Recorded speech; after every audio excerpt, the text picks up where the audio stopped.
السلام علیکم ورحمۃ اللہ وبرکاتہ الحمد للہ رب العالمین والصلاة والسلام علی اشرف الانبیاء والمرسلین نبینا محمد وعلی آلہ واصحابہ اجمعین اما بعد۔ صحیح مسلم کی ایک حدیث ہے، حدیث نمبر ہے 84۔ اس حدیث میں اللہ کے نبی صلی اللہ علیہ وسلم نے ایک بات یہ بتائی ہے کہ قیامت کے قریب میں ہوا چلے گی، لہذا ہم سمجھتے ہیں کہ دنیا میں جو ہوا کی نعمت ہے قیامت تک کہ یہ ہوا کا سلسلہ جاری رہے گا۔ جب قیامت کے قریب میں ہوا چلے گی تو یہ ہوا کیا کام کرے گی انشاءاللہ ہم اس ویڈیو میں آپ کے سامنے بتائیں گے۔ جل قدر صحابی حضرت ابو ہریرہ رضی اللہ عنہ کہتے ہیں کہ اللہ کے نبی صلی اللہ علیہ وسلم نے ارشاد فرمایا، ان اللہ یبعث ریحا من الیمن الین من الحریر۔ اللہ کے نبی نے فرمایا کہ اللہ تعالیٰ قیامت کے قریب میں یمن کی جانب سے ایک ہوا کو بھیجے گا جو ریشم سے زیادہ نرم ہوگی۔ آپ صلی اللہ علیہ وسلم نے فرمایا جس کے دل میں رتی برابر ذرہ برابر بھی ایمان ہوگا یا تو خیر ہوگا تو وہ ہوا اس کے دل میں گھس کر جو ہے اس کو مکمل طور پر نکال دے گی۔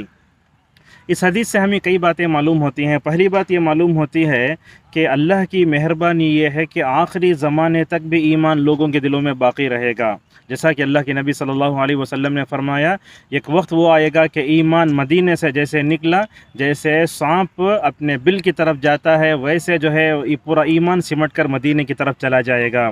اور یہ سوال یہ پیدا ہوتا ہے کہ یہ ہوا کب چلے گی؟ روایتوں سے معلوم ہوتا ہے کہ نزول عیسیٰ اور دجال کے قتل کرنے کے بعد ہوگا۔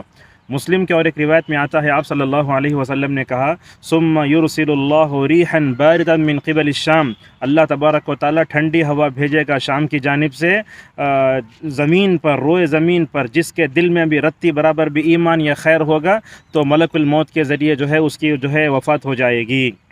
یہاں سوال یہ پیدا ہوتا ہے، اللہ کی نبی نے ایک حدیث میں یمن کا ذکر فرمایا اور ایک حدیث میں جو ہے آپ صلی اللہ علیہ وسلم نے شام کا ذکر فرمایا، تو علامہ نووی رحمہ اللہ اس حدیث کو جو ہے تعارض کو دور کرتے ہوئے فرماتے ہیں دو ہوائیں ہو سکتی ہیں، یمن سے بھی ہوا چل سکتی ہے اور شام سے بھی چل سکتی ہے، اور ایک یہ ہے کہ یمن سے شروع ہو کر شام پر ختم ہوگی یا شام سے شروع ہو کر یمن پر ختم ہوگی۔ اور اس حدیث پر غور کرنے سے بات یہ بھی معلوم ہوتی ہے کہ ایمان گھٹتا بھی ہے بڑھتا بھی ہے۔ اور اسی طریقے سے اس حدیث سے یہ بات بھی معلوم ہوتی ہے کہ جہاں نیک لوگوں کا خاتمہ ہوگا وہیں بدترین مخلوق پر قیامت قائم ہوگی، جیسا کہ اللہ کے نبی نے کہا تقوم الساعۃ علی شرار الخلق، اور اللہ کے نبی نے صحیح مسلم کی حدیث میں کہا کہ اللہ توحید الوہیت پر قائم رہنے والے لوگ جب تک دنیا میں ہیں اس وقت تک قیامت قائم نہیں ہوگی۔ لیکن اس حدیث سے معلوم ہوتا ہے کہ اللہ کے نبی نے فرمایا کہ جس کے دل میں رتی برابر بھی جو ہے خیر ایمان ہوگا تو وہ نکال دیا جائے گا ہوا سے۔ اس حدیث اور ایک حدیث بھی آتی ہے جس میں اللہ کے نبی نے یہ فرمایا کہ لا تزال طائفة من امتی منصورین علی الحق، کہ ایک جماعت حق پر باقی رہے گی، اللہ کے بعد اس کو حاصل ہوتے رہے گی۔ دونوں میں تعارض ہے کیا؟ تو اہل علم کہتے ہیں کہ تعارض نہیں ہے بلکہ ہمیشہ رہے گی، لیکن قیامت کے قریب میں کیا ہو جائے گا؟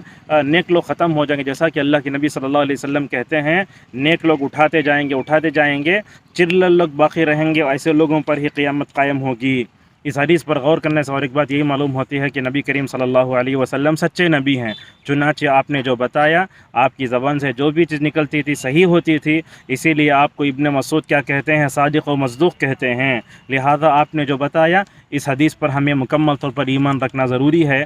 اسی حدیث کے بارے میں علماء یہ بات بھی کہتے ہیں کہ قیامت کے قریب میں روح نکالنے کے لیے اللہ تبارک و تعالی ملک الموت کے ذریعے مؤمنین کے ساتھ رحم کا بھی معاملہ فرمائے گا۔ بہرحال حدیث کا خلاصہ یہ ہے کہ قیامت کے قریب میں ہوا چلے گی جس کی وجہ سے جس کے دل میں رتی برابر بھی ایمان و خیر ہوگا تو اس کو نکال دیا جائے گا۔ اللہ تعالی ہم سب کو احادیث نبویہ کو سلف صالحین اور محدثین کے منہج پر سمجھنے کی توفیق عطا فرمائے۔ وآخر دعوانا ان الحمد للہ رب العالمین۔